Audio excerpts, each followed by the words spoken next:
ఉన్నారు బాగున్నారా? హాయ్ అండి, అందరూ ఎలా ఉన్నారు బాగున్నారా?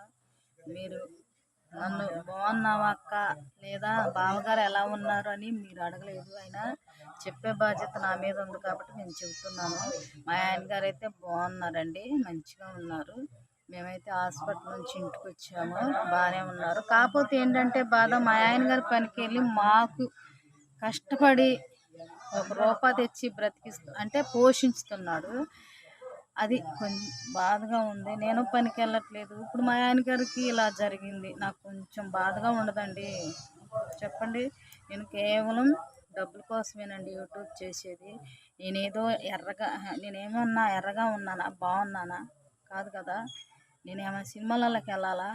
కాదండి. నా ఇంట్లో పరిస్థితి వల్లే, కేవలం నా ఇంట్లో పరిస్థితి వల్లే నాకు యూట్యూబ్ నుంచి ఏమన్నా మనీ వచ్చిద్దామని నా ఆశపడి యూట్యూబ్ చేస్తున్నానే తప్ప ఏమీ లేదు.